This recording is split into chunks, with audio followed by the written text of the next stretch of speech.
आष्टी तालुक्यातील जे हिवरा गाव आहे या ठिकाणची एक घटना आहे। आपण जर पाहिलं तर गेल्या 22 दिवसापासून त्यांची एक अल्पवयीन मुलगी आहे, तिला तिथलेच गावातील जे 4 युवक आहेत त्यांनी उचलून नेलेलं आहे। हे जे परिवार आहे आपण पाहू शकतो हे पोलीस अधीक्षक कार्यालयात आलेले आहेत। यांनी संबंधित आंबोरा पोलीस ठाण्यामध्ये तक्रार दिलेली होती, ते आरोपी पकडले होते, परंतु ते आरोपींना सोडून देण्यात आलेलं आहे। त्यांची मुलगी नेमकं कुठे आहे काय आहे ह्यांना अद्यापही माहीत नाही। हेच पूर्ण कुटुंब परेशान आहे, त्यामुळे हे पोलीस अधीक्षकांची भेट घेण्यासाठी आलेले आहेत। नेमकं त्यांचे काय म्हणणं हे जाणून घेऊ। आपण पाहतो की आज पोलीस ठाण्यामध्ये तुम्ही आंबोरात तक्रारही दिली, आज पोलीस अधीक्षक कार्यालयात आले, नेमकं काय झालं? 2 तारखेला भडके सरांकडे आमची व्यापार फाटला होता। त्यानंतर आहे ना आम्ही दररोज 7 वाजता आंबोरा पोलीस स्टेशनपाशी जातो। शे आल्यानंतर आम्हाला तास 2 तासांनी आतमध्ये या म्हणते। त्याच्यानंतर विचारलं ना तर आमचं प्रोसिजर चालू आहे असं समजा।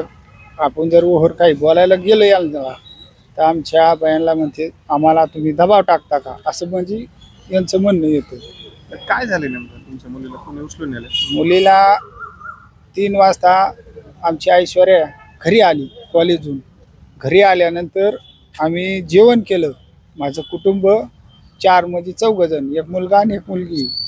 जेवल्याच्या पुढं 4 वाजले आम्हाला। 4 वाजता आम्ही मळ्यात गेलो। मळ्यात गेल्यानंतर घरी 6ला आलो तर मुलगीच गायब। तर नंतर 6 वाजूस तर समजा 7 वाजेपर्यंत मला वाटलं समजा एखाद्या जोडीदाराच्या मित्र आहे ते आपले जोडीदाराच्या मैत्रिणीकडे गेली असेल।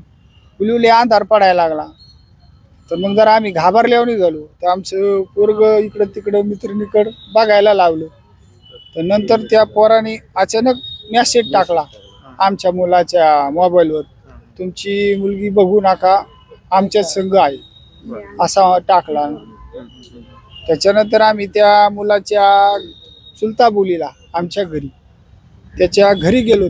त्याच्या आईला आणि हे 3 आरोपी होते यांना आम्ही बोलिलं। त्यांना म्हणजे मी असा पंचा टाकून म्हणलं माझी मुलगी मला द्या, कुठं असेल तुम्ही घेऊन येतो। त्यांनी काही आपल्याला सांगितलं नाही। त्याच्यानंतर मी रातच्या 2 वाजता गावचे उपसरपंच होते आणि त्या मुलाचा चुलता होता घोडके यांची परवानगी घेतली। नंतर आंबोरा पोलीस स्टेशनला गेलो। त्याच्यानंतर 3ला आपली केस दाखल केली। 3 पासून आतापर्यंत माझ्या मुलीचं काहीही तपास मला अजिबात नाही। आरोपी पकडले होते? आरोपी पकडले, जामीनवर त्यांनी लगेच सोडून घेतली। त्यानंतर तुमच्या मुलीची भेट? काहीच नाही। आम्ही त्या सरांना विचारलं आमच्या मुलीचं काय, आता तुम्ही समजा आता हे चोरडे पोरं शे आई बापा बी घरी आहेत, आमच्या मुलीचं काय, मिली का जगली? 4 पोरांनी आमची मुलगी नेलेली ना, ही मुलगी आमची हजर करा, मेलेली असू किंवा जिवंत असू। हो हो म्हणते नसते। काय झालं नेमकं? आज 2 तारखेला मुलगी नेली माझी, तर अजूनही तपास नाही तिचा काहीच। तर आम्ही आंबोरा पोलीस स्टेशनमध्ये जातो, भडके साहेबांना सांगतो का काय आमच्या मुलीचं काय नाही। ते म्हणतात आमचा अजून तपास चालू आहे। असं काही बोलायला गेलेत का ते म्हणतात आम्हाला धमकी देतात का तुम्ही, असं तसं बोलत येत माघारी। तर आज 20 दिवस झाले मुलगी गेलेली, पण अजूनही मुलीचा तपास नाही। 4 पोरांनी मुलगी गाडी टाकून नेली, मेली का जिवंत आहे काहीच नाही आम्हाला अजून बातमी पण नाही, काहीच नाही। ते सांगत पण नाही पोलीस आम्हाला आंबोरचे काय म्हणून नाही का नाही। फुस काय लावली? तिला फुस लावून नेलं, पोरीला किडनॅप करून नेली। आज एसपी ऑफिसला आलाय काय? हा एसपी ऑफिसला आलो तर आम्ही आम्हाला न्याय द्यावा, आम्ही गरीब लोक आहे, आम्हाला न्याय पाहिजे, साहेबांनी न्याय द्यावा एवढीच विनंती आहे आम्हाला। वय नाहीये पोरीचं, अल्पवयीन वयाची मुलगी आहे आमची। किती वय? 17 वर्ष संपलंय आताशी।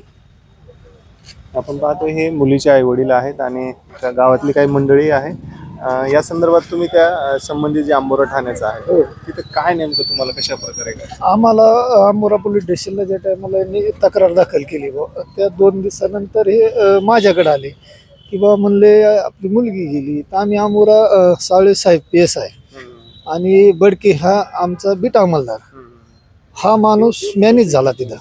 हा माणसाला तिथं पैसे दिले गेले त्या माणसांनी आणि आमच्या मुलीचा अपहरण 20 दिवस झाला तरी ते काही दक्षता घेत नाहीत। गेले आई वडिलांना सांगतात बघू तुम्ही येडे घालू नका इथं, हा आम्हाला काय तेवढंच काम आहे का, हा बढते म्हणतो रोज उठून. मग आम्ही निवेदन दिलं, आष्टी तहसीलला दिलं, DSP ऑफिसला दिलं, SP ऑफिसला बी दिलं, गृहमंत्र्याला बी दिलंय की बाबा आमची मुलगी मारली का, यांनी काय केलंय, आम्हाला मुलगी पाहिजे, आमची मुलगी अल्पवयीन आहे. पण यांचा दबाव, ह्याच्यात एक राजकीय पुढाऱ्यांचा थोडा हस्तक्षेप आहे. हा हे काय राजकीय पुढारी दबाव आणतात. आता हे गरीब येतात, एकदम गरीब आहेत, यांचं एकच घर आहे त्या हिवऱ्यामध्ये, आणि त्यांना थोडे मग त्यांना वाटतं एक घरासाठी कुठं दक्षता घ्यायची, असं राजकीय लोकांचं म्हणणं आलं. आणि यांच्या दबाव टाकतात का तुम्ही मिटून घ्या, पण मिटून घ्या पण आमची मुलगी आमच्या पैसे आणून द्या. आमची एवढी विनंती आहे SP साहेबाला की आमची मुलगी आम्हाला त्यांनी पोहोच करावं, जशी असेल तशी, जरी मेलेली असली तरी पोहोच करावा, नाही तर हे 4 आरोपी सोडावा नाही, यांना तात्काळ अटक झाली पाहिजे. आई वडील आणि दुसरे 3 मुलं येतं, त्यांचे बी वय 25, 26, 21 वर्षाचा मुलगा आहे. त्यांनी ही गाडी नेलेली, 4 चाकी गाडीमध्ये त्यांनी उचलून नेलेलं आहे घरून येऊन. बरं याला साक्षीदार आहेत, सगळे लोक आहेत, गावातले बी लोक सांगतात यांनी नेली. बरं त्यांचा FIR दाखल तरी त्यांनी यांना सोडलं. आमची एवढी विनंती, यांना तात्काळ अटक व्हावा आणि आमच्या मुलीचा तपास व्हावा. काय काय झालं? माझं असं म्हणणं आहे, मी त्या मुलीचा मामा आहे. तर ते सोयरे या नात्याने मला रात्री त्यांनी फोन केला 12-1 वाजता. मी गेलो तिथं, यांचं थोडं मिटवामिटवी केलं, त्यांना विनंती केली बा ही मुलगी तुम्ही रातोरात द्या. तिचं 27 तारखेला काहीतरी कार्यक्रम होता साखरपुड्याचा, लग्न तिचं वयाचं 8 संपल्यावर लग्न करायचं होतं. ती मुलगी आपण इथंच बीडमध्ये दिली ती.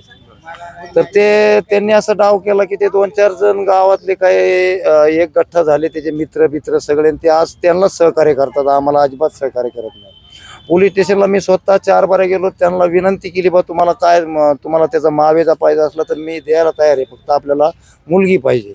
तर ते असे ओढवडीचे उत्तर कधी येतात. त्यांनी ते ह्याला 376 पोस्कोला आरोपीला जामीन व्हायलाच नाही पाहिजे, त्यांनी 367 मॅटर लावलं, कलम लावलं आणि आष्टी कोर्टला त्यांना जामीन करून घेतलं परवा शनिवारी.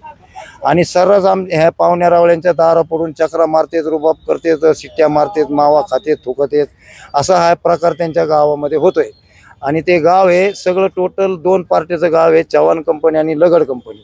आणि ह्यांचं लवांड्याचं एकच घर आहे तिचं, आणि त्यांना एकच मुलगी आहे. ती मुलगी आता वयानं 1 वर्ष कमी आहे. तरी त्यांचं कायम लक्ष असूनही बी त्या मुलाचं यांच्या घरी येणं जाणं होतं. पण कसं होतं, ती शेजारी जमीन असल्यामुळं येणं जाणं होतं. ही कधी लक्षातच नाही आलं का भाऊ ह्याचं असं मॅटर असं, यांचं अंतस्थ काय त्यांचं डावपेच असते हे आम्हाला कळून नाही आलं. तर त्याच्यामुळं त्यांनी असं अपहरण केलं. त्या गावातले मित्र घेतले 2-4 आणि त्यांनी ते शिफ्ट गाड्या वगैरे सगळं करून मुलगी नगर मार्गे पसार केली. मग मुलगी मारून टाकली का काय केलं हे आम्हाला अद्याप पोलीस लोक खरं सांगत नाही. त्यामुळं आम्ही SP ऑफिसला धाव घेतली. आमचं आज इथं उपोषण होतं, पण आम्हाला उशीर झाला 12 वाजले यायला. तर ही नंतर बी कधीतरी उद्या परवा आम्ही ठेवणारच आहे. आपण पाहतो की गेल्या 18-20 दिवसापासून जी संबंधित मुलगी आहे तिचं काहीच ठाव ठिकाणा नाही आहे. आणि ज्या मुलांनी नेलेली आहे त्यांना जामीन सुद्धा मिळाला आहे.